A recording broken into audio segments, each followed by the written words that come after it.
আসসালামু আলাইকুম। এটি আমার এসএসসি কেমিস্ট্রির ওয়ান শট এমসিকিউ ম্যারাথন ক্লাসের পঞ্চম পর্ব।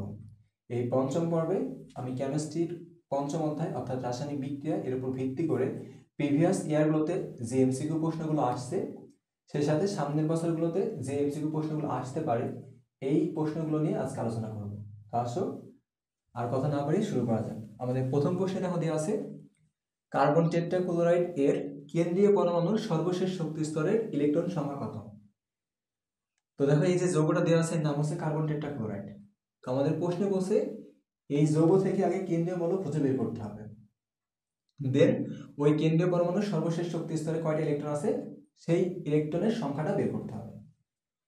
তো দেখো কোনো একটা যৌগে কেন্দ্রীয় পরমাণু খুঁজে বের করা যায়, এই কেন্দ্রীয় পরমাণু খুঁজে বের করার একটা নিয়ম রয়েছে বা শর্ত রয়েছে। তো কেন্দ্রীয় পরমাণু খুঁজে বের করার নিয়ম বা শর্তটা কি?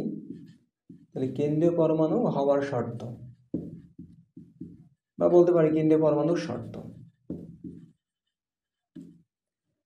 তো এর এক নম্বর যে শর্তটা থাকে সেটা হচ্ছে কেন্দ্রীয় পরমাণুর সংখ্যায় কম থাকে। এটা হচ্ছে সবচেয়ে গুরুত্বপূর্ণ বৈশিষ্ট্য, যে কেন্দ্রীয় পরমাণুর সংখ্যায় কম থাকে বা কম হয়। দুই নম্বর যে বৈশিষ্ট্য সেটা হচ্ছে কেন্দ্রীয় পরমাণু আকারে বড় হয়।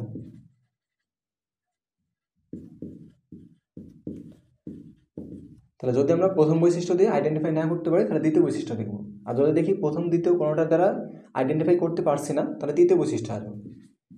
তৃতীয় বৈশিষ্ট্য হচ্ছে কেন্দ্রীয় পরমাণুর তড়িৎ ঋণাত্মকতা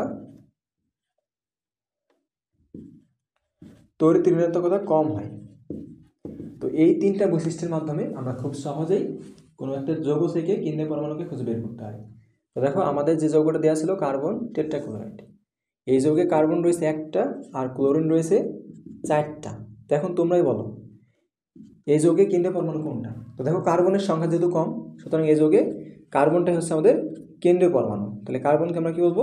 কেন্দ্রীয় পরমাণু বা সেন্ট্রাল অ্যাটম বলতে পারবো।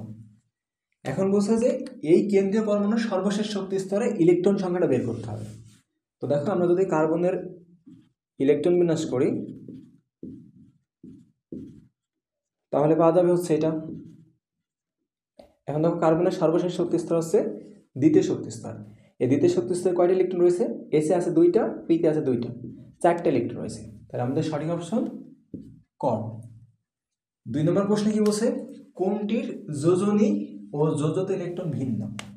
তো দেখো আমাদের ফার্স্টে জানতে হবে যোজনী কি আর যোজতা কি। তো যোজনী কি? অণু গঠনকালে পরমাণু সমূহ যতটা ইলেকট্রন ত্যাগ বা গ্রহণ করে সেই ত্যাগকৃত বা গ্রহণকৃত ইলেকট্রনের সংখ্যা হচ্ছে যোজনী।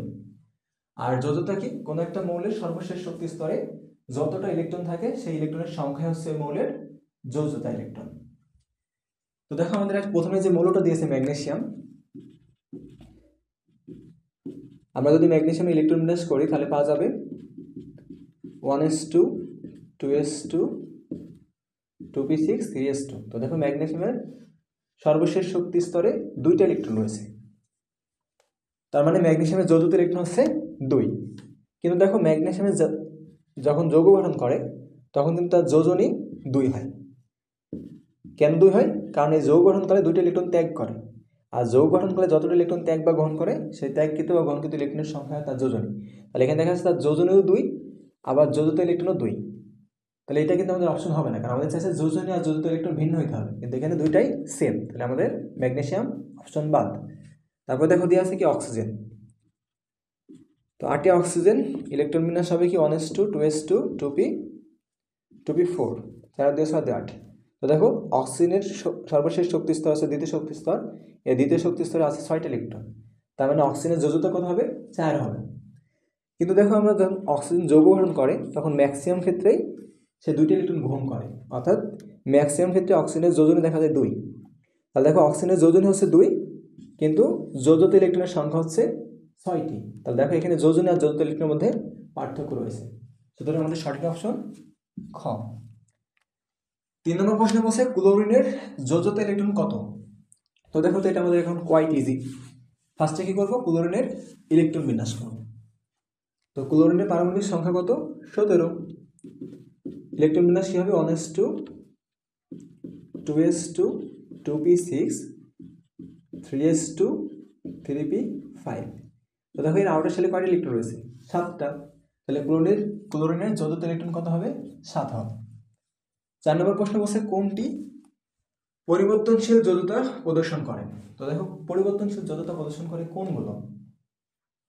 যে সকল মৌল তার স্থিতিশীল আয়নে ডি অরবিটালে 1 থেকে 9টা ইলেকট্রন থাকে। তাহলে কি বললাম? যে সকল মৌলের স্থিতিশীল আয়নে ডি উপশক্তি স্তরে 1 থেকে 9টা ইলেকট্রন থাকে সেই সকল মৌলই পরিবর্তনশীল যৌগতা প্রদর্শন করবে। তো দেখো আমাদের প্রথমে কি আছে? স্ক্যান্ডিয়াম। তো আমরা যদি স্ক্যান্ডিয়ামের ইলেকট্রন বিন্যাস দেখি,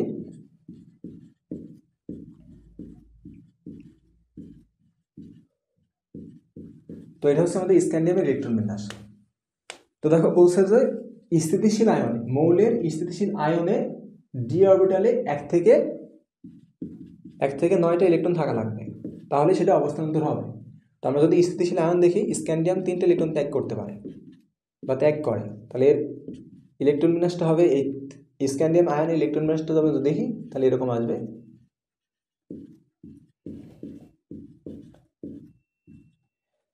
তো দেখো 3টে ইলেকট্রনের মধ্যে 2টা যাবে 4s থেকে আর একটা যাবে হচ্ছে 3d থেকে।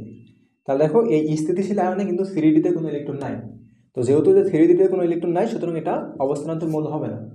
কিন্তু যদি আমরা আয়রনের ক্ষেত্রে দেখি, আয়রনের কিন্তু 26, তাহলে ইলেকট্রন বিন্যাস হবে 1s2 2s2 2p6 3s2 3p6 3d 6 4s2। এটা হচ্ছে আয়রনের ইলেকট্রন বিন্যাস। ঠিক আছে, 6 দিয়ে 6 6 12 দিয়ে 14 14 দিয়ে 16 16 6 22 7 দিয়ে 24 7 দিয়ে 26। ঠিক আছে, তো দেখো এখান থেকে যদি আয়রন জেনারেলি কি করে? 2টা ইলেকট্রন ত্যাগ করে। তো আয়রন যদি 2টা ইলেকট্রন ত্যাগ করে তারপরেও তার যদি ইলেকট্রন বিন্যাসটা আমরা দেখি, তাহলে ইলেকট্রন বিন্যাসটা হবে এরকম। 4s থেকে 2টা ইলেকট্রন চলে যাবে আর 3d তে 6টা ইলেকট্রন 6টা থেকে যাবে। তো দেখো এই আয়রনের স্থিতিশীল আয়নে আমার ডি অরবিটাল ইলেকট্রন রয়েছে। এখন বলতে পারে আয়রন তো 3+ দেখাও আয়রন 3+। তো জেনারেলি আয়রন 2+টাই দেখায়, পরবর্তীতে আবার একটা ইলেকট্রন ত্যাগ করে। তো তুমি যদি এটাতেও দেখতে চাও তাও কোনো সমস্যা নেই। 1s2 হবে 2s2 2p6 3s2 3p6 3d তখন 5 হবে আর 4s 0 হবে, কারণ 4s থেকে 2টা চলে গেছে আর এই 3d থেকে একটা চলে গেছে। তারপরে দেখো আমাদের এই ডিতে 5টা ইলেকট্রন থেকে গেছে। আমাদের শর্ত কি ছিল? 1 থেকে 9 এর মধ্যে থাকলেই হবে। তো দেখো দুই ক্ষেত্রে আমাদের কি হয়েছে? ডি অরবিটালে ইলেকট্রন রয়েছে। তো যেহেতু ডি অরবিটাল অবস্থান ইলেকট্রন রয়েছে, সুতরাং আয়রন একটা অবস্থানান্তর মৌল। আর যেগুলোই অবস্থানান্তর মৌল হয় সেগুলো কি করে? পরিবর্তনশীল যৌগতা প্রদর্শন করে। তাহলে আমাদের 4 নম্বর প্রশ্নের সঠিক অপশন হচ্ছে গ। এখন দেখো পরিবর্তনশীল অবস্থানান্তর মৌলের কিন্তু আরো বৈশিষ্ট্য রয়েছে। তাহলে আমরা একটা কি বৈশিষ্ট্য কি পেলাম? যেটা পরিবর্তনশীল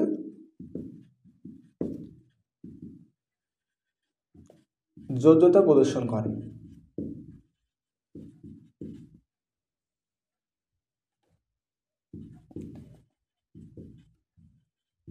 আর বৈশিষ্ট্যগুলো কি কি? এটা হচ্ছে রঙিন যৌগ গঠন করে, রঙিন যৌগ গঠন করে। আর কি বৈশিষ্ট্য রয়েছে? এরা জটিল যৌগ গঠন করে।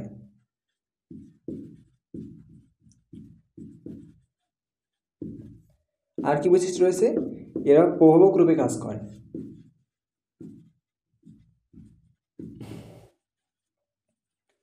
তাহলে এই 4টা বৈশিষ্ট্য তোমরা মনে রাখবা। এগুলো কার বৈশিষ্ট্য? ডি ব্লকের না, কিন্তু এটা হচ্ছে অবস্থানান্তর মৌলের বৈশিষ্ট্য। অবস্থানান্তর মৌল কখন হবে? যখন স্থিতিশীল আয়নে, অর্থাৎ ওই যে ইলেকট্রন ত্যাগ করার পর যেটা সৃষ্টি হয় সেটা হচ্ছে আয়ন। তো স্থিতিশীল আয়নে যখন আমাদের এই ডি অরবিটালে 1 থেকে 9টা ইলেকট্রন থাকবে তখন সেটাকে আমরা অবস্থানান্তর মৌল বলবো। তো তোমরা হিসাব করে দেখবা যে জিঙ্ক অবস্থানান্তর হয় কি হয় না। তো দেখবা যে জিঙ্ক অবস্থানান্তর মৌল হয় না। কেন হয় না? কারণ জিঙ্ক 2টা ইলেকট্রন ত্যাগ করে। জিঙ্ক 2টা ইলেকট্রন ত্যাগ করার পরও তার এই ডি অরবিটালে 10টা ইলেকট্রন থাকে।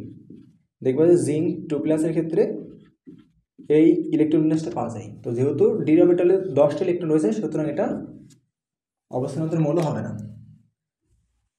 তো আশা করছি অবস্থানান্তরের বৈশিষ্ট্যগুলো ক্লিয়ার হয়েছে।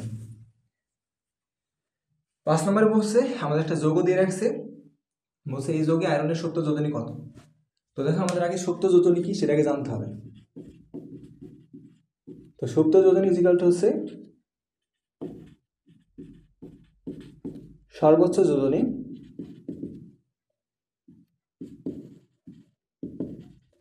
মাইনাস হচ্ছে সক্রিয় যোজনী। সক্রিয় যোজনী কোনটা? একটা যৌগে কোনো একটা মৌলের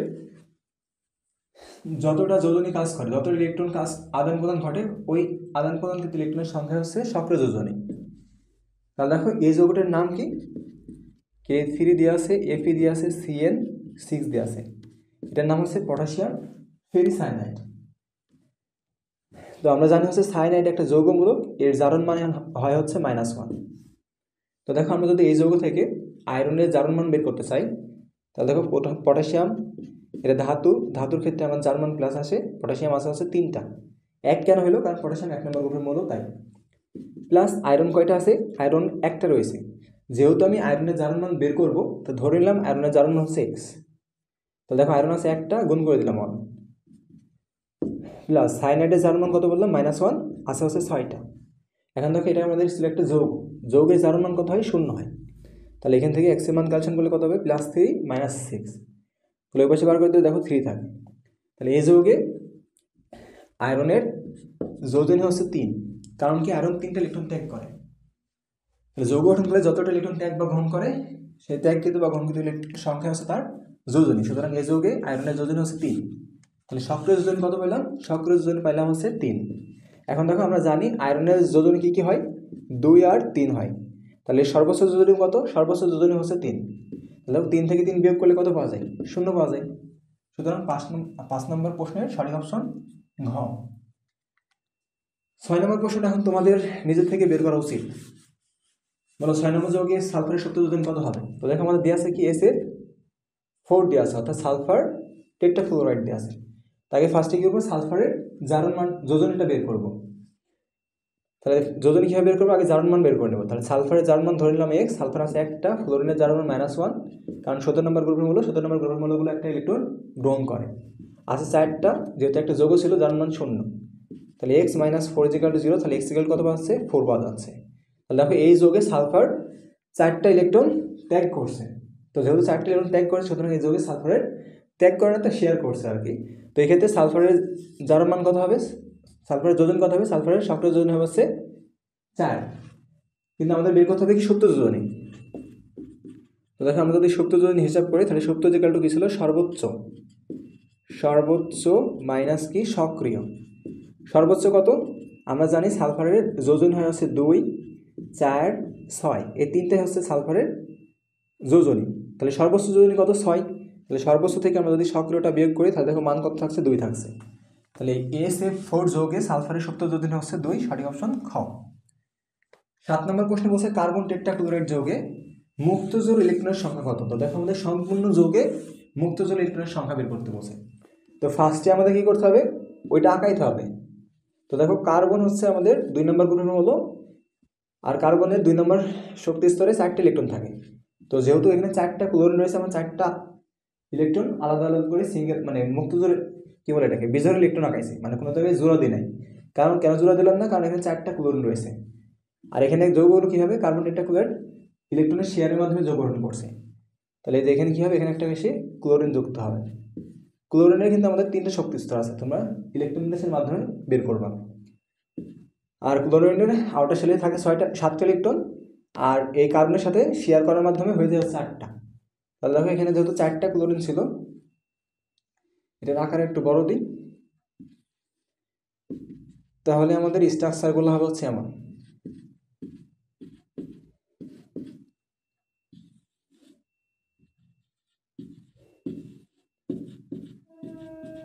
তো আমাদের কাহিনী যেটা ঘটবে সেটা হচ্ছে এটা।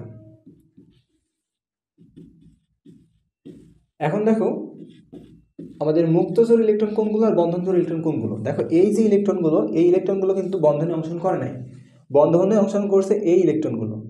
তো যে ইলেকট্রনগুলো আমাদের বন্ধনে অংশগ্রহণ করছে সেই ইলেকট্রনগুলোকে বলা হয় বন্ধনজোড় ইলেকট্রন। তাহলে যে এটা এটা এটা এটা এগুলো হচ্ছে বন্ধনজোড় ইলেকট্রন। বাট যে এগুলো দেখো, এগুলো হচ্ছে আমাদের মুক্তজোড় ইলেকট্রন, কারণ এগুলো বন্ধনে অংশগ্রহণ করে নাই। তাহলে দেখো এই যৌগে মুক্ত ইলেকট্রন রয়েছে কত, এই কার্বনে রয়েছে 3টা, এখন এরকম কার্বন রয়েছে কয়টা, 4টা, তাহলে একটা কার্বনের 3টা হলে যেহেতু 4টা কার্বন রয়েছে টোটাল মুক্ত ইলেকট্রন সংখ্যা হবে কয়টা, 12টা। তাহলে এই 7 নম্বর প্রশ্নের সঠিক অপশন হচ্ছে আমাদের খ। এখন দেখো এটা চিত্রের মাধ্যমে আঁকাইলা, তুমি আরেকটাভাবে নির্ণয় করতে পারতাম। কীভাবে? এভাবে নির্ণয় করবা যে কার্বন টেট্রাক্লোরাইড যৌগ, কার্বন 14 নম্বর গ্রুপের মূল, আউটার শেল আছে 4টা, ক্লোরিন 17 নম্বর গ্রুপের মূল, সে কী করে একটা ইলেকট্রন গ্রহণ করে। তো ক্লোরিন যেহেতু একযোজী মূল, তাহলে 1 গুণন 4 দিবা, তাহলে 4 থেকে 4 বিয়োগ করে দেখা যাচ্ছে 0 আছে। তার মানে এই যৌগে কোনো এই কার্বন টেট্রাক্লোরাইড যৌগে কেন্দ্রীয় মূল কার্বনের কোনো মুক্ত ইলেকট্রন নেই। তাহলে আমরা একটা জিনিস শিখে গেলাম যে কার্বন টেট্রাক্লোরাইড যৌগে কার্বনের কোনো মুক্ত ইলেকট্রন নাই, এটা হচ্ছে মুক্ত ইলেকট্রন বের করার সূত্র। এবার আছে ক্লোরিনের ক্ষেত্রে। তো দেখো ক্লোরিনের ক্ষেত্রে আউটার শেলে কয়টা ইলেকট্রন থাকে, ক্লোরিনের ক্ষেত্রে আউটার শেলে থাকে 7টা ইলেকট্রন। এই 7টা ইলেকট্রনের মধ্যে একটা যাবে কিসে, বন্ধন জোড়ে, আর বাকি 6টা কি থাকবে, মুক্ত অবস্থায় থাকবে। তাহলে আমি বলতে পারি যে প্রত্যেকটা কার্বনের 3টা করে মুক্ত জোড় ইলেকট্রন রয়েছে। কার্বন ছিল কয়টা, 4টা, তাহলে একটা যদি 3টা থাকে তাহলে 4টায় থাকবে কয়টা, 12টা। তাহলে তুমি চাইলে এভাবে বের করতে পারো, তোমার কাছে যেটা সুবিধা হয় সেটা বের করতে পারো। 8 নম্বর প্রশ্নে বলছে কোন মৌল দুটির যোজনী একই। তো দেখো দুইটা মৌলের যোজনী এক হবে কি হবে না সেটা জানার আগে আমাদের আগে জানতে হবে দুইটা মৌলের যোজ্যতা ইলেকট্রন সমান কিনা। তো দেখো আমাদের প্রথম যে অপশনটা দেওয়া আছে এখানে দেওয়া আছে সোডিয়াম আর সালফার। সোডিয়াম 1 নম্বর গ্রুপের মৌল, এর আউটার শেলে একটা ইলেকট্রন রয়েছে, সুতরাং এর যোজ্যতা হচ্ছে 1। সালফার 16 নম্বর গ্রুপের মৌল, এর আউটার শেলে 6টি ইলেকট্রন রয়েছে, সুতরাং এর যোজ্যতা হচ্ছে 6। তো তোমার যদি গ্রুপ সম্পর্ক জানা থাকে তুমি খুব সহজেই যে মৌলগুলো দেওয়া আছে সেই মৌলগুলোর যোজ্যতা ইলেকট্রন বের করতে পারবে। যদি তোমাদের গ্রুপ সম্পর্ক না জানা থাকে, যদি তোমরা জানতে চাও তাহলে লিখে সার্চ দেবা যে পর্যায় সারণী অথবা পিরিয়ডিক টেবিল দুর্জয়, তাহলে দেখবা যে সবগুলো গ্রুপ খুব সহজ টেকনিকের মাধ্যমে আমি ব্যাখ্যা করে রাখছি। তোমরা 2-1 বার প্র্যাকটিস করলে দেখবা যে সব গ্রুপ তুমি নিজে নিজেই বলতে পারছো। দেখো খ নম্বরে অ্যালুমিনিয়ামের যোজ্যতা হচ্ছে 3, কপারের হচ্ছে 1, তার মানে এটাও হবে না। সিলিকনের যোজ্যতা হচ্ছে 4 আর নাইট্রোজেনের যোজ্যতা হচ্ছে 5, এই দুটোও হবে না। লাস্টে যেটা আছে ক্যালসিয়াম আর জিঙ্ক, ক্যালসিয়ামের যোজ্যতা হচ্ছে 2, জিঙ্কের যোজ্যতা হচ্ছে 2। আবার দেখা যায় যে ক্যালসিয়াম যৌগ গঠন করে 2টি ইলেকট্রন ত্যাগ করে, জিঙ্কও যৌগ গঠন করে 2টি ইলেকট্রন ত্যাগ করে। আমরা জানি আয়নিক যৌগের ক্ষেত্রে কোনো একটা মৌল যতটা ইলেকট্রন ত্যাগ বা গ্রহণ করে সেই ত্যাগকৃত বা গ্রহণকৃত ইলেকট্রনের সংখ্যা হচ্ছে তার যোজনী। তাহলে এক্ষেত্রে যেহেতু এরা দুজনেই 2টা করে ইলেকট্রন ত্যাগ করে, সুতরাং আমাদের দুজনের যোজনী কত হবে, 2 হবে। তাহলে আমাদের সঠিক অপশন ঘ। 9 নম্বর প্রশ্ন বলছে PCl3 যৌগে কেন্দ্রীয় মৌলের মুক্ত জোড় ইলেকট্রন সংখ্যা কত। তো দেখো কিছুক্ষণ আগে আমি মুক্ত ইলেকট্রন সংখ্যা বের করা শেখাচ্ছিলাম। PCl3 যৌগে আমাদের ফার্স্ট বের করতে হবে কেন্দ্রীয় মৌল কি। তো দেখো ফসফরাসের সংখ্যা হচ্ছে 1টা, তাহলে ফসফরাসের সংখ্যা যেহেতু কম তাহলে ফসফরাসের কেন্দ্রীয় মৌল, তাহলে ফসফরাসের কত নম্বর গ্রুপের মৌল, এ হচ্ছে 15 নম্বর গ্রুপের মৌল। তাহলে ফসফরাসের আউটার শেলে কয়টা ইলেকট্রন রয়েছে, 5টা ইলেকট্রন রয়েছে। তাহলে 5 থেকে আমরা কি করব, ক্লোরিন যেহেতু একযোজী মৌল আছে হচ্ছে 3টা, এটা বিয়োগ করে দেবো, তাহলে বিয়োগ করলে কত পাওয়া যায়, 2। তাহলে দেখো ফসফরাসের আউটার শেলে 2টা ইলেকট্রন রয়েছে, 2টা ইলেকট্রন থাকা মানে কি 1 জোড়া ইলেকট্রন থাকা। তাহলে ফসফরাস ট্রাইক্লোরাইড যৌগে ফসফরাসের মুক্ত জোড় ইলেকট্রনের সংখ্যা কতটি, মুক্ত ইলেকট্রনের সংখ্যা হচ্ছে 1টি। 10 নম্বর প্রশ্ন বলছে টেকনিশিয়াম 99 এর লাইফ টাইম কত। এটা মনে রাখবা যে টেকনিশিয়াম 99 এর লাইফ টাইম হচ্ছে 6 ঘন্টা। এই টেকনিশিয়াম জেনারেলি মানুষের শরীরে ইনজেকশনের মাধ্যমে পুশ করা হয়, আর এই টেকনিশিয়াম 99 থেকে গামা রশ্মি নির্গত হয়, আর এই গামা রশ্মি শরীরের ভেতরে কোনো জায়গায় কোনো টিস্যুর কোনো আক্রান্ত আছে কিনা বা কোনো জায়গায় কোনো টিস্যুর কোনো সমস্যা আছে কিনা সেই টিস্যুর সমস্যা খুঁজে বের করা, অর্থাৎ রোগ নির্ণয়ের ক্ষেত্রে এই টেকনিশিয়াম 99 ব্যবহার করা হয়। এরপর দেখো 11 নম্বর প্রশ্ন বলছে PCl3 যৌগে ফসফরাসের সুপ্ত যোজনী কত। আবারও আমাদের বলছে PCl3 একটা যৌগ, এই যৌগে ফসফরাসের সুপ্ত যোজনী কত। তো দেখো আমরা সুপ্ত যোজনী ইজিক্যাল টু কি জানি, সুপ্ত ইজিক্যাল টু সর্বোচ্চ মাইনাস কি, মাইনাস হচ্ছে আমাদের সক্রিয়। তাহলে আমাদের ফার্স্টে দেখতে হবে যে PCl3 যৌগে ফসফরাসের সক্রিয় যোজনী কত। সক্রিয় যোজনী কীভাবে বের করতে হয়, তো আমরা যারটা জানি না তার টেক্সট ধরে নেব, আছে হচ্ছে 1টা, তাহলে সেটা গুণ করে দেবো, ক্লোরিন -1, আছে হচ্ছে 3টা, গুণ করে দিলাম। আমরা জানি যৌগের জারণ মান 0 হয়, তাহলে দেখো এখান থেকে মান চলে আসবে কত, 3। তাহলে ফসফরাস এর যোজনী হচ্ছে 3 আর 5, তাহলে সর্বোচ্চ যোজনী 5 আর সক্রিয় যোজনী কত, 3। তাহলে দেখো এখান থেকে মান কত আসবে, 2 আসবে। তাহলে আমাদের 11 নম্বর প্রশ্নের সঠিক অপশন হচ্ছে গ। 12 নম্বর প্রশ্নে বলছে ম্যাগনেসিয়াম ফসফেটের সংকেত কোনটি। দেখো সংকেত লেখা আমাদের অনেক সহজ, জাস্ট একবার ভালোভাবে দেখলে তোমরা বুঝতে হবে। দেখো আমাদের ফার্স্টে দেখতে হবে যে কী কী দিয়েছে, আমাদের ম্যাগনেসিয়াম দিয়েছে আর ফসফেট দিয়েছে। তো এই যে ম্যাগনেসিয়াম আর লিখলাম হচ্ছে ফসফেট। ফসফেট একটা যৌগমূলক আর ম্যাগনেসিয়াম হচ্ছে 2 নম্বর গ্রুপের মূলক। তো দেখো ম্যাগনেসিয়াম 2 নম্বর গ্রুপের মূলক, এই দুইটা ইলেকট্রন ত্যাগ করে। ফসফেটের জারণ মান হচ্ছে আমরা জানি -3। এখন দেখো আমাদের যেটা দেখতে হবে এই দুইটা যোগ করলে কি আমাদের শূন্য আসে কিনা। যদি শূন্য আসে তাহলে এটা আমাদের যৌগ, আর যদি শূন্য না আসে তাহলে পরিবর্তন করতে হবে। তো দেখো এই দুটো যোগ করলে শূন্য আসে না, -1 আসে। তাহলে যেহেতু শূন্য আসে না তাহলে কি করবো, এই 3 দ্বারা এটাকে গুণ করবো আর এই 2 দ্বারা এটাকে গুণ করবো। তাহলে দেখো ম্যাগনেসিয়ামকে যদি আমরা 3 দ্বারা গুণ করি তাহলে Mg3 আর যে PO4কে আমরা 2 দ্বারা গুণ করলাম। তাহলে গুণ করার ফলে কি হয়েছে দেখো, ম্যাগনেসিয়ামের ছিল আগে +2, 3 দ্বারা গুণ করে হয়েছে হচ্ছে +6, আর ফসফেটের ছিল আগে -3, 2 দ্বারা গুণ করে হয়েছে -6। তো দেখো এবার এই +6 সাথে যদি আমরা এই -6 যোগ করি তাহলে কিন্তু আমাদের কি পাওয়া যাবে, শূন্য পাওয়া যাবে। তো যেহেতু শূন্য পাওয়া যাচ্ছে সুতরাং এটাই আমাদের সেই কাঙ্ক্ষিত যৌগ। তাহলে ম্যাচ করা কোনটা ম্যাচ করছে, গ নম্বর ম্যাচ করছে। 13 নম্বর প্রশ্ন বলছে এক অনু ফেরিক কার্বনেটে পরমাণুর সংখ্যা কত। তো দেখো আগে আমাদের ফেরিক কার্বনেট যৌগটা লিখতে হবে। তো তার আগে আমরা দেখি আয়রনের দুইটা যোজনী, একটা হচ্ছে 2 আর একটা 3। যদি আয়রনের যোজনী 2 কাজ করে তাহলে নামের ক্ষেত্রে কি আছে, ফেরাস আসে, মানে আস উল্লেখ আসে। আর যদি আয়রনের 3 জারণ মান যোজনী কাজ করে তাহলে সেক্ষেত্রে ফেরিক আসে। অর্থাৎ যদি আয়রনের যোজনী 2 হয় তাহলে সেই ক্ষেত্রে নামের সাফিক্স আসবে হচ্ছে আস, আর যদি 3 কাজ করে তাহলে সেই ক্ষেত্রে সাফিক্স আসবে হচ্ছে ইক। তাহলে আমাদের বলছে ফেরিক, তাহলে 3 আয়রনের এখানে জারণ মান কাজ করছে বা যোজনী কাজ করছে 3, জারণ মান বলে +3 পাওয়া লাগবে। তাহলে ফেরিক কার্বনেট, তাহলে আমরা জানি কার্বনেট হচ্ছে একটা যৌগমূলক, এর জারণ মান হচ্ছে -2। এখন দেখো এই দুটো যোগ করলে কি শূন্য হবে, অবশ্যই শূন্য হবে না। আর যদি শূন্য না হয় তাহলে কি করবো, এই 2 দ্বারা এটাকে গুণ করবো আর 3 দ্বারা ওইটাকে গুণ করবো। তাহলে কি হবে, Fe2 আর CO3 আর ব্র্যাকেটে কি আসবে, ব্র্যাকেটে আমাদের 3 আসবে। তো দেখো এখন তো তোমাদের বলছি কি পরমাণুর সংখ্যা কতটি। দেখো আয়রন আছে 2টি, প্লাস ভেতরে কার্বন আছে 1টি, অক্সিজেন আছে 3টি, আর বাইরে 3 গুণ অবস্থায় রয়েছে। তাহলে ক্যালকুলেশন করলে কত আসে, 4 × 3 যোগ হচ্ছে 2, তাহলে আসে 14। সঠিক অপশন হচ্ছে ঘ। 14 নম্বর প্রশ্ন বলছে কোন যৌগের অষ্টক অপূর্ণ। দেখো অষ্টক অপূর্ণ এটা বের করা আমাদের খুব সহজ, জাস্ট আগে কেন্দ্রীয় মৌল খুঁজে বের করতে হবে। তো দেখো অ্যামোনিয়া যৌগে নাইট্রোজেন হচ্ছে কেন্দ্রীয় মৌল, কারণ সংখ্যায় কম রয়েছে। দেখতে হবে নাইট্রোজেন কত নম্বর গ্রুপের মৌল, এই হচ্ছে 15 নম্বর গ্রুপের মৌল, আর ওটা আসলে 5টা ইলেকট্রন রয়েছে। তাহলে এই 5-এর সাথে আমরা কি করবো, একযোজী মৌল জয়টা আছে সেটা যোগ করে দেবো। তাহলে 5 আর 3 যোগ করলে কত আসে 8। তো দেখো অ্যামোনিয়ার অষ্টক পূর্ণ রয়েছে। একইভাবে pH3 এটা তোমরা নিজে বের করবা, দেখবে যে এক্ষেত্রেও 8 আসছে। হাইড্রোজেন সালফাইডের ক্ষেত্রে যদি আমরা দেখি তো দেখো সালফার হচ্ছে কেন্দ্রীয় মৌল, আউটার শেলে 6টা ইলেকট্রন রয়েছে, আর একযোজী মৌল হচ্ছে হাইড্রোজেন, আছে 2টা, যোগ করলে কত আসবে 8 আসবে।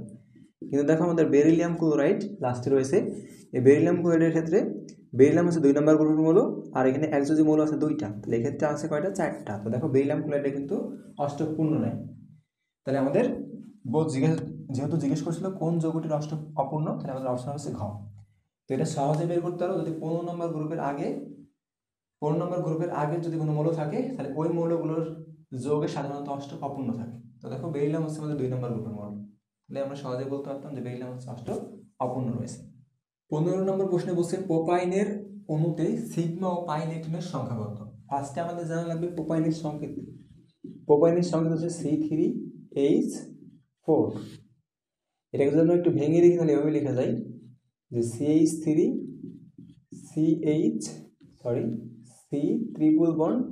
এটা হচ্ছে প্রোপাইনের সংকেত। এটাকে আরো ভেঙে লিখলে এভাবে লেখা যায় কার্বনের চারদিকে 4টা হাত। তো এটাকে তুমি চাইলে এভাবে ভেঙে লিখতে পারো, এভাবে ভেঙে লিখলে আমাদের জন্য বোঝার সুবিধা হবে, এজন্য ভেঙে লিখলাম। এখন দেখো এই বিষয়টা আমাদের জন্য গুরুত্বপূর্ণ, যদি 2টা মৌলের মাঝে একটা বন্ধন থাকে তাহলে এই বন্ধনে যে ইলেকট্রনগুলো অবস্থান করে সেই ইলেকট্রনগুলোকে বলা হয় সিগমা ইলেকট্রন। তো দেখো আমরা জানি একটা বন্ধনে 2টা ইলেকট্রন থাকে, তাহলে যে প্রথম যে বন্ধনটা সৃষ্টি হয়েছে এটা হচ্ছে সিগমা বন্ধন, আর সিগমা বন্ধনে যে ইলেকট্রন 2টা থাকবে সেটা হচ্ছে সিগমা ইলেকট্রন। কিন্তু যদি এরকম হয় যে 2টা মৌলের মাঝে 2টা বন্ধন সৃষ্টি হয়েছে, তাহলে প্রথম যে বন্ধনটা সৃষ্টি হবে সেই বন্ধনের ইলেকট্রনকে বলা হয়, সেই বন্ধনটাকে বলা হয় সিগমা বন্ধন, আর সিগমা বন্ধনের যে ইলেকট্রন থাকবে সেটা হচ্ছে সিগমা ইলেকট্রন। আর পরে যে বন্ধনটা সৃষ্টি হবে সেই বন্ধনটাকে বলা হয় পাই বন্ধন, আর পাই বন্ধনে যে 2টি ইলেকট্রন থাকবে তাদেরকে বলা হয় পাই ইলেকট্রন। এখন তুমি যে উপরেরটাকে ইচ্ছা করলে সিগমা ধরতে পারো, তুমি স্যারের নিচের থেকেও সিগমা ধরতে পারো, তোমার ইচ্ছা। আমি নিচেরটাকে ধরলাম। যদি 2টা মৌলের মাঝে 3টা বন্ধন থাকে তাহলে সর্বপ্রথম যে বন্ধনটা সৃষ্টি হবে সেটাকে বলা হয় সিগমা ইলেকট্রন, সিগমা বন্ধন। আর সিগমা বন্ধনে যে 2টি ইলেকট্রন থাকবে সেটাকে কি বলবো আমরা, সিগমা ইলেকট্রন। তাহলে দেখো ট্রিপল বন্ধন সৃষ্টি হলে প্রথম যে বন্ধনটা সৃষ্টি হবে সেই বন্ধনটা সিগমা বন্ধন, আর সিগমা বন্ধনের ইলেকট্রন হচ্ছে সিগমা ইলেকট্রন। আর বাকি যে দুইটা বন্ধন থাকবে ওই দুইটা বন্ধনই পাই হবে। তাহলে এখানে যেহেতু দুইটা পাই বন্ধন ছিল, তাহলে দুইটা পাই বন্ধনে কয়টা ইলেকট্রন রয়েছে? 4টে ইলেকট্রন রয়েছে, এবং 4টে ইলেকট্রন কি হবে? পাই ইলেকট্রন হবে। তাহলে সিঙ্গেল বন্ধন থাকলে শুধু সিগমা, ডাবল বন্ধন থাকলে একটা সিগমা একটা পাই, আর ট্রিপল বন্ধন থাকলে একটা সিগমা দুইটা পাই। তাহলে দেখো এই যৌগে আমাদের এখানে 4টা সিগমা বন্ধন রয়েছে, সিঙ্গেল বন্ধন রয়েছে, তাহলে 4টা সিঙ্গেল বন্ধন মানে এখানে 4টা সিগমা। আর দেখো এখানে একটা সিঙ্গেল বন্ধন রয়েছে, তার মানে এখানে আর একটা সিগমা, তাহলে 5টা সিগমা। আর এখানে ট্রিপল বন্ধন রয়েছে, তাহলে ট্রিপল বন্ধন থাকলে একটা সিগমা হয়। তাহলে আগে ছিল 5টা আর এর একটা, টোটাল হচ্ছে 6টা সিগমা। তাহলে আমরা 6টা বন্ধন কি পাচ্ছি? সিগমা বন্ধন পাচ্ছি। আর পাই বন্ধন কয়টা? তো দেখো কোনো জায়গায় দ্বিবন্ধন নাই, শুধুমাত্র এখানে একটা ত্রিবন্ধন রয়েছে। তাহলে ত্রিবন্ধন থাকলে নিচেরটা সিগমা, যেটা আমরা আগে বিবেচনা করছি, আর উপরে দুইটা পাই হয়। তাহলে পাই রয়েছে কয়টা? পাই রয়েছে হচ্ছে 2টা। তাহলে এগুলো বন্ধন ছিল, কিন্তু ইলেকট্রন কত হবে? আমরা জানি একটা বন্ধনে 2টি ইলেকট্রন থাকে। তাহলে দেখো 6 সাথে 2 গুণ করে দাও, তাহলে 12টা হবে হচ্ছে পাই ইলেকট্রন। আর যদি 2 এর সাথে 2 দ্বারা গুণ করে 4 পাওয়া যায়, তাহলে 12টা হবে সিগমা ইলেকট্রন আর 4টা হবে পাই ইলেকট্রন। তাহলে আমাদের সঠিক অপশন হচ্ছে ঘ। 16 নম্বর প্রশ্ন বলছে নিচের কোন যৌগটির অষ্টক সম্প্রসারণ ঘটেছে? তাহলে এবার এটা তোমরা নিজেরা নির্ণয় করো। তাহলে অষ্টক সম্প্রসারণ সংকোচন এটা কিভাবে বের করি? আমরা প্রথমে কেন্দ্রীয় মৌল খুঁজে বের করি, কেন্দ্রীয় মৌল খুঁজে বের করে তার যৌগিক ইলেকট্রন বের করি। যৌগিক ইলেকট্রন বের করার পর তার সাথে যে মৌলটা আছে সেটা একযোজি না দ্বিযোজি সেটাকে দেখতে হয়। দেখো ক্লোরিন একযোজি আর ক্লোরিন আছে 5টা, দুটা যোগ করলে কত হবে? 10। তাহলে সেই হিসেবে আমাদের এই NCl5 এটাই কি হওয়ার কথা? বলো কি হওয়ার কথা? এটার অষ্টক সম্প্রসারণ ঘটার কথা। অষ্টক সম্প্রসারণ মানে কি? 8টার বেশি ইলেকট্রন থাকবে। তো দেখা যাচ্ছে এখানে 10টা ইলেকট্রন রয়েছে, তাহলে এটা অষ্টক সম্প্রসারণ হওয়ার কথা ছিল, কিন্তু হবে না। কেন হবে না? কারণ NCl5 এই যৌগটার কোনো অস্তিত্ব নেই, এই যৌগটা গঠনই হয় না। কেন গঠন হয় না? কারণ নাইট্রোজেনের আউটার শেলে 5টা ইলেকট্রন আছে ঠিক আছে, কিন্তু নাইট্রোজেন দ্বিতীয় শক্তি স্তরে মৌল হয় এর ডি উপশক্তি স্তর নাই, আর ডি উপশক্তি স্তর না থাকার কারণে এই নাইট্রোজেন কি করতে হবে না? NCl5 গ্রহণ করতে হবে না। আচ্ছা, তারপরে কি রয়েছে? PCl3 রয়েছে। দেখো PCl3 ফসফরাস 15 নম্বর গ্রুপের মৌল, আউটার শেলে 5টা ইলেকট্রন রয়েছে, ক্লোরিন একযোজি আছে 3টা, তার মানে দেখো এখানে 8টা পূর্ণ রয়েছে, তার মানে এটা অষ্টক পূর্ণ রয়েছে। তারপরে দেখো কি রয়েছে? PCl5 রয়েছে, ফসফরাস 15 নম্বর গ্রুপের মৌল, আউটার শেলে 5টা ইলেকট্রন রয়েছে, ক্লোরিন একযোজি আছে 5টা, হিসাব করে দেখো 10টা হয়। এইটাই হচ্ছে আমাদের সেই যৌগ যে যৌগে অষ্টক সম্প্রসারণ ঘটছে। তাহলে দেখো NCl5 গঠিত হয় না, কিন্তু PCl5 গঠিত হয়। কারণ কি? কারণ হচ্ছে এটাতে ডি উপশক্তি স্তর নাই আর এটাতে ডি উপশক্তি স্তর আছে। আচ্ছা, তারপর তাহলে আমাদের সঠিক অপশন গ। 17 নম্বর প্রশ্ন বলছে নাইট্রিক অ্যাসিড HNO3 এই যৌগের নাম হচ্ছে নাইট্রিক অ্যাসিড। এই নাইট্রিক অ্যাসিড যৌগের কেন্দ্রীয় মৌল কোনটি? তো দেখো আমরা কেন্দ্রীয় মৌল চেনার সহজ উপায় কি বলছিলাম, বা শর্ত কি বলছিলাম? যে কেন্দ্রীয় মৌল অবশ্যই সংখ্যায় কম থাকবে। তো দেখো সংখ্যায় কম রয়েছে কে? একটা হাইড্রোজেন রয়েছে, একটা নাইট্রোজেন রয়েছে, এই দুইটা সংখ্যায় কম রয়েছে কিন্তু সমান পরিমাণ রয়েছে। এবার দ্বিতীয় বৈশিষ্ট্য কি বলছিলাম? আকার বড় হবে। তো দেখো নাইট্রোজেন আর হাইড্রোজেনের মধ্যে কার আকার বড়? অবশ্যই নাইট্রোজেনের আকার বড়, কারণ নাইট্রোজেন হচ্ছে দ্বিতীয় শক্তি স্তরের মৌল, দ্বিতীয় পর্যায়ের মৌল, আর এটা হচ্ছে প্রথম পর্যায়ের মৌল। তাহলে আমাদের সঠিক অপশন হচ্ছে খ। 18 নম্বর প্রশ্ন বলছে ধাতব বন্ধন গঠনের, আচ্ছা এখানে গঠন হয়ে গেছে, এটা গঠন হবে। ধাতব বন্ধন গঠনের মূল কারণ কি? তো দেখো ইলেকট্রন আদান প্রদান ঘটে আয়নিক যৌগে, তার মানে এটা হবে না। ইলেকট্রন শেয়ার ঘটে সমজ যৌগে, এটাও ঘটবে না। ঘ নম্বর বলছে নিউক্লিয়ার বিক্রিয়ার মাধ্যমে, নিউক্লিয়ার বিক্রিয়া ঘটে। তো ধাতব বন্ধনে নিউক্লিয়ার বিক্রিয়া ঘটে না। নিউক্লিয়ার বিক্রিয়া আমাদের দুইটা রয়েছে, একটা হচ্ছে নিউক্লিয়ার ফিউশন আর একটা হচ্ছে নিউক্লিয়ার ফিউশন, এটাও হবে না। তারপরে গ নম্বর বলছে মুক্ত ইলেকট্রনের ক্ষেত্রে, তার মানে আমাদের গ নম্বর অপশন সঠিক। এখন দেখো আমরা এটা এই সবগুলো অপশন না টেস্ট করে সরাসরি এটা দেখে বলতে পারতাম। কিভাবে? আমরা জানি ধাতব বন্ধনের সময় ধাতুসমূহ ইলেকট্রন ত্যাগের মাধ্যমে পারমাণবিক শ্বাস সৃষ্টি করে, আর ওই পারমাণবিক শ্বাসের ক্ষেত্রে দুইটা ক্যাটায়নের মাঝে ইলেকট্রনগুলো অবস্থান করে, মুক্ত ইলেকট্রনগুলো অবস্থান করে। আর এই মুক্ত ইলেকট্রনকে আকর্ষণ করেই ওই ক্যাটায়ন সমূহ একটা বন্ধন সৃষ্টি করে। অর্থাৎ মুক্ত ইলেকট্রনকে নিজের দিকে পাওয়ার জন্য, নিজের করে পাওয়ার জন্য মুক্ত ইলেকট্রনের প্রতি যে আকর্ষণটা প্রয়োগ করে, দুই পাশে দুইটা ক্যাটায়ন থাকে, দুইটা ক্যাটায়নের শক্তি সমান হওয়ার কারণে ইলেকট্রনটা কোনো দিকে যায় না, ফলে ইলেকট্রনটাও কোনো দিকে যায় না, আর ওই ক্যাটায়নগুলো ইলেকট্রনকে ছেড়তে চায় না, ফলে যে বন্ধনটা সৃষ্টি হয় সেটা হচ্ছে ধাতব বন্ধন। তোমরা সিম্পলিফাই বলবা যে পারমাণবিক শ্বাস সৃষ্টি হওয়ার ফলে ইলেকট্রনকে ওই ক্যাটায়ন সমূহ আকর্ষণ করে অবস্থান করে, ওই অবস্থান করার ফলে যে বন্ধনটা সৃষ্টি হয় সেটা হচ্ছে ধাতব বন্ধন। 19 নম্বর প্রশ্ন বলছে কোনটি বন্ধন শক্তি সর্বাধিক? দেখো যার ক্ষেত্রে দ্বিবন্ধন থাকে সেটা হচ্ছে বন্ধন শক্তি সর্বাধিক, যদি ত্রিবন্ধন থাকে তাহলে তার ক্ষেত্রে আরও বেশি হবে। তার মানে যত বেশি বন্ধন তত বেশি শক্তি। তাহলে দেখো অক্সিজেন নিজেদের মধ্যে এইভাবে বন্ধন সৃষ্টি করে, ক্লোরিন একক বন্ধনের মাধ্যমে বন্ধন সৃষ্টি করে, তারপর আছে হাইড্রোজেন, এও একক বন্ধনের মাধ্যমে সৃষ্টি করে, আয়োডিন এও একক বন্ধনের মাধ্যমে বন্ধন সৃষ্টি করে। তাহলে দেখো শুধুমাত্র অক্সিজেনের দ্বিবন্ধন রয়েছে, সুতরাং অক্সিজেনের বন্ধন শক্তি বেশি। 20 নম্বর প্রশ্ন বলছে কোনটি অ্যানায়ন, এটা আমাদের খুঁজে বের করতে হচ্ছে। তো আমাদের অ্যানায়ন কোনটা আর ক্যাটায়ন কোনটা আগে বুঝতে হবে। তো দেখো আমাদের একটা সোডিয়াম থাকে, সোডিয়ামের 11টা প্রোটন রয়েছে, পারমাণবিক সংখ্যা যদি 11, তো সোডিয়ামের প্রোটন সংখ্যা 11 হবে, ইলেকট্রন সংখ্যা কত হবে 11 হবে, কারণ আমরা জানি একটা মৌলে যতটা প্রোটন থাকে ততটা ইলেকট্রন থাকে। এখন সোডিয়াম যদি একটা ইলেকট্রন ত্যাগ করে তাহলে কি হবে, সোডিয়াম প্লাস হবে। সোডিয়াম প্লাস হওয়ার দ্বারা কি বোঝায়, সোডিয়ামের এখন প্রোটন রয়েছে 11টা কিন্তু ইলেকট্রন রয়েছে কয়টা, যেহেতু একটা চলে গেছে আর 10টা। তো দেখো আমরা জানি প্রোটনের চার্জ হচ্ছে পজিটিভ, তাহলে আমরা বলতে পারি যে এই সোডিয়াম প্লাসে প্রোটন রয়েছে 11টা পজিটিভ চার্জ রয়েছে, আর ইলেকট্রন যেহেতু নেগেটিভ চার্জ বিশিষ্ট তাহলে নেগেটিভ চার্জ রয়েছে কয়টা, 10টা। তো দেখো 10টা নেগেটিভ 10টা পজিটিভকে নিউট্রাল করবে, কিন্তু একটা পজিটিভ থেকে যাবে, এই পজিটিভটাই এখানে শো হয়েছে। তাহলে ক্যাটায়নের ক্ষেত্রে কী হবে, ইলেকট্রন ত্যাগ করবে আর সেক্ষেত্রে কী হবে, পজিটিভ শো করবে। পজিটিভ শো করা মানে কি, ওখানে প্রোটন সংখ্যা বেশি আছে, একটা পজিটিভ মানে কি একটা প্রোটন বেশি রয়েছে। দেখো সোডিয়ামের কয়টা প্রোটন ছিল 11টা, আর ইলেকট্রন ছিল 10টা, একটা প্রোটন বেশি রয়েছে। তাহলে একটা পজিটিভ থাকা মানে একটা প্রোটন বেশি, দুইটা পজিটিভ থাকা মানে দুইটা প্রোটন বেশি। একইভাবে দেখো ক্লোরিনের ক্ষেত্রে, ক্লোরিন হচ্ছে 17, এই জেনারেলি অধাতু সময় ইলেকট্রন গ্রহণ করে, তো ইলেকট্রন গ্রহণ করলে এ হয়ে যাবে কি ক্লোরিন মাইনাস। মাইনাস কেন হলো, কারণ দেখো ক্লোরিনের আগে ছিল 17টা প্রোটন আর 17টা ইলেকট্রন, কিন্তু যখন একটা ইলেকট্রন গ্রহণ করছে তখন তার প্রোটন সংখ্যা 17ই থেকে গেছে, কিন্তু ইলেকট্রন সংখ্যা হয়ে গেছে 18টি। তো দেখো প্রোটন যেহেতু পজিটিভ চার্জযুক্ত তাহলে আমি বলতে পারি পজিটিভ 17, আর ইলেকট্রন যেহেতু নেগেটিভ তাহলে বলতে পারি নেগেটিভ 18। এটা যোগ করলে দেখো মাইনাস থেকে যায়, -1 থেকে যায়, এই -1টা এখানে শো হয়েছে। তাহলে সে যখন কোনো একটা মৌল যখন ইলেকট্রন গ্রহণ করবে, তাহলে গ্রহণ করার ফলে কী হবে, তার একটা ইলেকট্রন বেড়ে যাবে, আর ইলেকট্রন বেড়ে গেলে ইলেকট্রন যেহেতু নেগেটিভ চার্জযুক্ত তার জন্য তার সেখানে কী হবে, নেগেটিভ চার্জ শো হবে। আর যখন নেগেটিভ চার্জ হবে তখন আমরা সেটা কী করবো, অ্যানায়ন বলবো। তাহলে অ্যানায়ন কোনগুলো, যেগুলো ইলেকট্রন গ্রহণ করবে, আর ইলেকট্রন গ্রহণ করার ফলে কী হবে, তার প্রোটনের সাথে একটা ইলেকট্রন বেশি থাকবে। এখন দেখো আমাদের এই যে ভেতরে যেগুলো দেওয়া আছে সেগুলো হচ্ছে প্রোটন সংখ্যা, আর বাইরে যে গোল গোল দাগ দেওয়া আছে সেগুলো হচ্ছে ইলেকট্রন সংখ্যা। তো দেখো ভেতরেরটার প্রোটন সংখ্যা, এটার প্রোটন সংখ্যা দেওয়া আছে 12, আর ইলেকট্রন হিসাব করো, এই প্রথম শক্তি স্তর আছে 2টা আর দ্বিতীয় শক্তি স্তর আছে 8টা, তাহলে ইলেকট্রন হচ্ছে 10টা। তো দেখো এখানে কিন্তু প্রোটন বেশি, তাহলে আমরা এখানে প্লাস ইউজ করলাম, এখানে মাইনাস করলাম, এখানে কিন্তু +2, তার মানে এটা একটা ক্যাটায়ন। এক্ষেত্রে দেখো প্রোটন রয়েছে 16টা, তার মানে 16টা পজিটিভ, আর ইলেকট্রন রয়েছে কয়টা, প্রথম শক্তি স্তরে 2টা, দ্বিতীয়টাতে 8টা 10টা, আর এখানে রয়েছে 6টা, তাহলে এখানে ইলেকট্রন রয়েছে 16টা, তার মানে এখানে দেখো নিউট্রাল, এটা হচ্ছে আমাদের একটা মৌল, এটা ক্যাটায়নও না অ্যানায়নও না। এই ক্ষেত্রে দেখি আমাদের প্রোটন রয়েছে 17টা, আর যদি ইলেকট্রন হিসাব করি তাহলে 17টা প্রোটন রয়েছে, তাহলে 17টা পজিটিভ, আর যদি ইলেকট্রন হিসাব করি দেখো 2টা 10টা 18টা ইলেকট্রন রয়েছে, তাহলে দেখো এক্ষেত্রে আমাদের একটা ইলেকট্রন বেশি রয়েছে। তাহলে যে ক্ষেত্রে একটা ইলেকট্রন বেশি থাকে সেটাই কি হয়, অ্যানায়ন হয়। তাহলে আমাদের সঠিক অপশন গ। 21 নম্বর প্রশ্নে বলছে নাইট্রোজেনের একটি অণুতে কতটি বন্ধন জোড় ইলেকট্রন থাকে।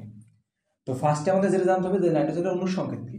নাইট্রোজেনের অণুর সংকেত হচ্ছে N2, অর্থাৎ এক্ষেত্রে 2টা নাইট্রোজেন পরস্পরের সাথে 3টে বন্ধনের মাধ্যমে আবদ্ধ থাকে। তাহলে দেখো আমরা জানি একটা বন্ধনে 2টি ইলেকট্রন থাকে, তাহলে 3টে বন্ধনে ইলেকট্রন থাকবে কয়টা, 6টা ইলেকট্রন থাকা যে কথা, 3টি বন্ধন জোড় ইলেকট্রন থাকা এক কথা। তাহলে আমাদের 21 নম্বর প্রশ্নের সঠিক অপশন হচ্ছে খ।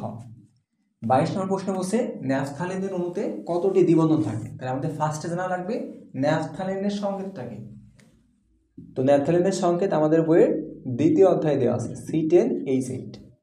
তাহলে ন্যাফথালিনের সংকেতটা কি হবে, C10H8। এটাকে যদি আমরা একটু গাঠনিক সংকেতটা দেখতে চাই ন্যাফথালিনের, তাহলে ন্যাফথালিনের গাঠনিক সংকেত হচ্ছে আমাদের কিছুটা এমন, হাইড্রোজেনগুলো দিয়ে দিই। তো দেখো যে আমরা যে বন্ধনগুলো দিচ্ছি, এই বন্ধনগুলো যে কার্বনের যে 4টা বন্ধন হয়, এটা আমরা কীভাবে বলছি। তো জেনারেলি কি ঘটে, মৌলসমূহের সর্বশেষ শক্তি স্তরে যতটা ইলেকট্রন থাকে, জেনারেলি দেখা যায় যে ওই সর্বশেষ শক্তি স্তরে যতটা ইলেকট্রন থাকে ততটা ইলেকট্রনই তার বন্ধন সংখ্যা হয়। কার্বন যেমন আউটার শেলে 4টা ইলেকট্রন রয়েছে, সুতরাং কার্বনের বন্ধন হবে 4টি। দেখো প্রত্যেকটা কার্বনে কিন্তু আমাদের 4টা করে বন্ধন রয়েছে। এখন দেখতে পাচ্ছি আমাদের দ্বিবন্ধন কোথায় কোথায় আছে, এখানে একটা, এখানে একটা, 2টা 3টা 4টা 5টা। ন্যাপথালিনে দ্বিবন্ধন রয়েছে হচ্ছে 5টি, সঠিক অপশন ঘ। 23 নম্বর প্রশ্ন বলছে সালফেট মূলকে যোজিত ইলেকট্রনের সংখ্যা কতটি। তো দেখো সালফেট মূলকে আমাদের যোজিত ইলেকট্রন চাইছে, তাহলে সালফেট মূলকে সালফার রয়েছে, সালফারের যোজিত ইলেকট্রন কয়টা? 6টা। অক্সিজেনের যোজিত ইলেকট্রন কয়টা? 6টা, কিন্তু অক্সিজেন আছে কয়টা? 4টা। তাহলে একটা যদি 6টা হয় তাহলে 4টার কয়টা হবে? 24টা হবে। 6 আর 24 যোগ করলে কত আসে? 30। এখন দেখো এখানে 2টা এক্সট্রা ইলেকট্রন রয়েছে, এজন্য 2 মাইনাস দিয়ে আছে। তাহলে আমরা কি করবো? 2টা যোগ করে দেবো, তাহলে টোটাল কত আসছে? 32। যদি প্লাস থাকতো তাহলে কি করতাম? বিয়োগ করতাম। যেহেতু মাইনাস ছিল তার মানে কি 2টা ইলেকট্রন এক্সট্রা রয়েছে, যোগ করে দিয়েছি। তাহলে সঠিক অপশন গ। 24 নম্বর প্রশ্ন বলছে গলনাঙ্ক সবচেয়ে বেশি কোনটির। আমরা জানি আয়নিক যৌগের গলনাঙ্ক বেশি হয়। তাহলে দেখো সালফার ডাইঅক্সাইড সমযোজী যৌগ বাদ, পানি সমযোজী যৌগ আগেই বাদ। সোডিয়াম ক্লোরাইডও আমাদের আয়নিক যৌগ, অ্যালুমিনিয়াম অক্সাইডও আয়নিক যৌগ, কিন্তু এই অ্যালুমিনিয়াম অক্সাইডের ক্ষেত্রে দেখা যায় যে অ্যালুমিনিয়াম অক্সাইডটা বেশি স্থিতিশীল যৌগ গঠন করে। যেটা বেশি স্থিতিশীল যৌগ গঠন করবে সেটাকে ভাঙতে গেলে আমাকে বেশি শক্তি দেওয়া লাগবে। আর যেহেতু আমি এখানে হিট গলনাঙ্কের কথা বলছি, আমরা এখানে তাপ দেওয়া লাগবে। তাহলে এই দুইটার মধ্যে যেহেতু অ্যালুমিনিয়াম অক্সাইডের বন্ধনটা বেশি সুস্থিতিশীল, সুতরাং অ্যালুমিনিয়াম অক্সাইডকে ভাঙতে গেলে সে আমাদের বেশি হিট দেওয়া লাগবে, সুতরাং অ্যালুমিনিয়াম অক্সাইডের গলনাঙ্ক বেশি হবে। আর যদি তুমি দুইটার গলনাঙ্ক জানতে চাও তাহলে সোডিয়ামের গলনাঙ্ক হচ্ছে 801 ডিগ্রি সেলসিয়াস আর অ্যালুমিনিয়ামের গলনাঙ্ক হচ্ছে 2050 ডিগ্রি সেলসিয়াস। এই দুইটাও দেখবে যে আমাদের বইয়ে এই দুইটার মান দিয়ে রাখছে। সোডিয়ামের গলনাঙ্ক 801, অ্যালুমিনিয়াম অক্সাইডের গলনাঙ্ক হচ্ছে 2050। তো যেগুলো আমাদের বইয়ে মান দেওয়া আছে ওইগুলো আমাদের মনে রাখতে হবে, কারণ এগুলো এমসিকিউতে ডিরেক্ট দিয়ে দিবে। 25 নম্বর প্রশ্নে বলছে নিচের কোনটি পোলার যৌগ। তো ফার্স্ট কথা, আয়নিক যৌগ কোনো পোলার যৌগ গঠন করে না, তাহলে প্রথম কটা আয়নিক, এটা আগেই বাদ। আর দ্বিতীয় কথা যেটা মনে রাখবা, নাইট্রোজেন, অক্সিজেন, ফ্লোরিন, ক্লোরিন এই 4টা মৌলের সাথে যদি হাইড্রোজেন যুক্ত থাকে তাহলে সেটাই আয়নিক যৌগ, পোলার যৌগ হবে। তাহলে দেখো আমাদের ঘ নম্বর অপশনে নাইট্রোজেনের সাথে হাইড্রোজেন যুক্ত আছে, সুতরাং ওটা পোলার যৌগ। আর কার্বন ডাইঅক্সাইড কেন হবে না? সেটাও তো সমযোজী যৌগ, কিন্তু সমযোজী হওয়া সত্ত্বেও তার স্ট্রাকচার সরলরেখিক, এজন্য অক্সিজেন এই কার্বন থেকে ইলেকট্রন নিতে পারবে না, এটা পোলার যৌগ হবে না। সেমভাবে সিলিকন ডাইঅক্সাইডের ক্ষেত্রেও দেখবা যে সিলিকন ডাইঅক্সাইডের বন্ধনটা কিছুটা এরকম। সিলিকন ডাইঅক্সাইড এভাবে মনে হলো বৃহদাকার দৈত্যাকার অণু গঠন করে। তো সিলিকন ডাইঅক্সাইডের ক্ষেত্রেও দেখা যায় যে সিলিকনের আর অক্সিজেনের মধ্যে ইলেকট্রনের কেউ কারো ইলেকট্রনকে নিজের দিকে নিতে পারে না, ফলে এক্ষেত্রে আমাদের কোনো পোলারিটি সৃষ্টি হয় না। 26 নম্বর প্রশ্নে বলছে কোনটি পানিতে অদ্রবণীয়। তো দেখবা আমাদের বইয়ে সম্ভবত এই পঞ্চম অধ্যায়ে দেওয়া আছে যে সিলভার ক্লোরাইড হচ্ছে পানিতে অদ্রবণীয়। তারপরে তোমরা মনে রাখবা যে সকল ক্লোরাইড জেনারেলি পানিতে দ্রবণীয় হয়।